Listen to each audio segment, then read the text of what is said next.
O livro de Gênesis. No primeiro vídeo, vimos como os capítulos de 1 a 11 definiram a história básica da Bíblia. Deus criou todas as coisas e fez os seres humanos à sua imagem para governar o mundo em seu nome. Os seres humanos escolheram o pecado e a rebelião, e o mundo ficou fora de controle num ciclo de violência e morte, levando à rebelião e à dispersão do povo na Babilônia. Então a grande questão é: o que Deus vai fazer para resgatar e redimir seu mundo? A partir da dispersão da Babilônia, o autor traça a genealogia de somente uma família, que culmina em um homem chamado Abrão, mais tarde conhecido como Abraão. A promessa de Deus para Abraão, no começo do capítulo 12, abre um movimento completamente novo na história. Deus chama Abraão para que deixe a sua casa e vá para a terra de Canaã, que Deus diz que será sua um dia. Nessa terra, Deus promete a Abraão que irá torná-lo uma grande nação e irá fazer seu nome grande e abençoá-lo. Essas promessas estão ligadas a partes anteriores do livro. A Babilônia, de forma arrogante, tentou buscar a sua própria fama e isso não terminou muito bem. Mas Deus, em sua generosidade, vai dar um grande nome a esse cara sem nome, Abraão. A bênção de Deus para Abraão ecoa a bênção original que Deus deu ao mundo no início de tudo. Então a pergunta é: por que Deus abençoou Abraão e sua família? A última frase da promessa de Deus deixa isso claro: para que todas as famílias da terra encontrem a bênção de Deus por meio de você. Isso é um ponto-chave para entender todo o resto da história bíblica. O plano de Deus é salvar e abençoar o seu mundo rebelde por meio da família de Abraão. Por isso que todo o resto da história do Antigo Testamento se concentra somente nessa família, chamada o povo de Israel. Por isso que Israel mais tarde será chamado o reino dos sacerdotes do Monte Sinai. Deus quer usá-los para mostrar a todas as outras nações como Ele é.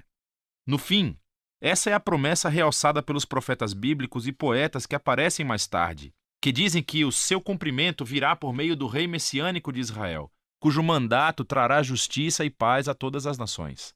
Mas nesse ponto da história, nada disso está claro. Você tem que continuar lendo e ver como a promessa se desenvolve.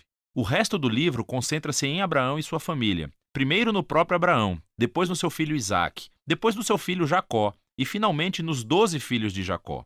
Essas histórias de cada geração são unidas por dois temas principais. Primeiro, cada geração da família de Abraão é marcada pelos mesmos erros. Eles continuam fazendo péssimas decisões que destroem as suas vidas e arriscam a promessa de Deus. Contudo, Deus permanece fiel a eles.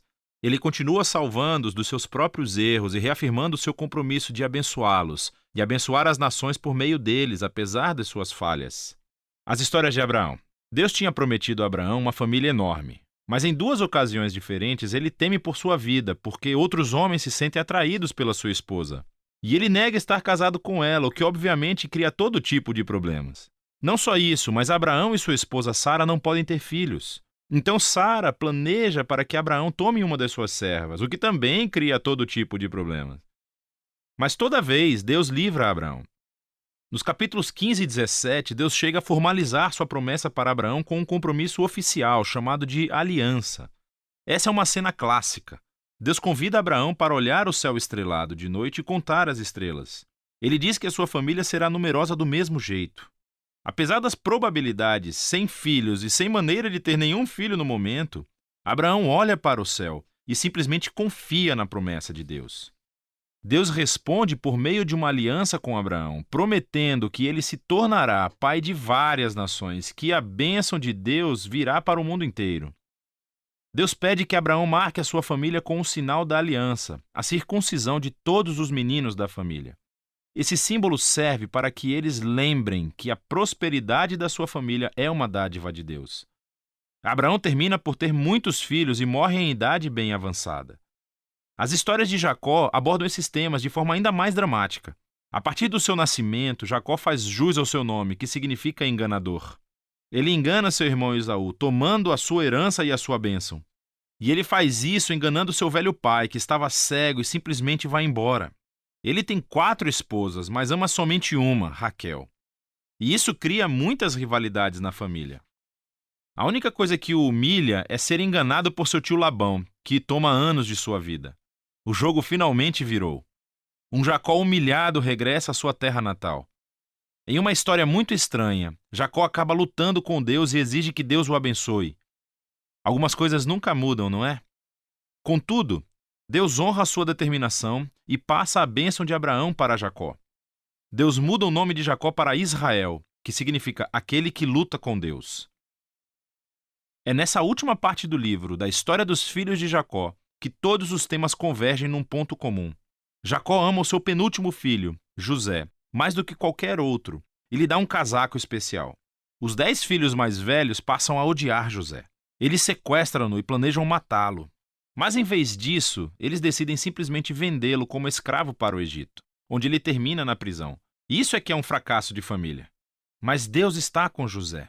Ele planeja a liberdade de José da prisão e o faraó termina por colocar José na posição de vice-comandante de todo o Egito. José salva a nação do Egito durante um período de fome. Ele acaba salvando os seus irmãos e sua família de morrerem de fome. Mais uma vez podemos ver que a loucura e o pecado da família de Abraão encontram a fidelidade de Deus, que transforma a maldade dos irmãos em uma ocasião para salvar vidas. Isso é exatamente o que José diz perto do final do livro. Ele diz aos seus irmãos: "Vocês planejaram isso para o mal, mas Deus planejou para o bem, para salvar muitas vidas." Essas palavras são estrategicamente posicionadas no final do livro, porque resumem não apenas a história de José e dos seus irmãos, mas também o livro como um todo. De Gênesis 3 em diante, os humanos continuam agindo de maneira egoísta e fazendo mal, mas esse Deus não vai abandonar o seu mundo e deixá-lo ser gerido por conta própria. Ele permanece fiel e determinado a abençoar as pessoas, apesar das suas falhas. Você pode ver isso especialmente na forma como aquela promessa misteriosa sobre o descendente da mulher se desenvolve durante o livro. Lembre-se de Gênesis 3.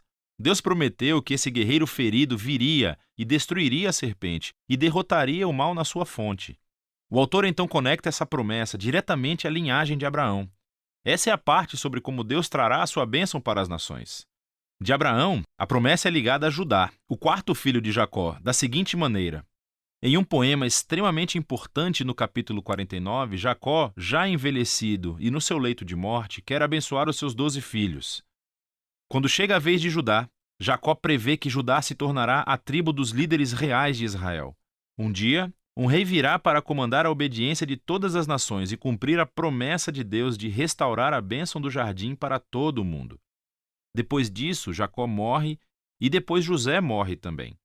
A família, ainda em expansão, permanece no Egito. O livro de Gênesis termina com todas essas esperanças e promessas futuras no ar, sem desenvolvê-las. Isso obriga você a virar a página para ver como tudo vai acabar. Por agora, esse foi o livro de Gênesis.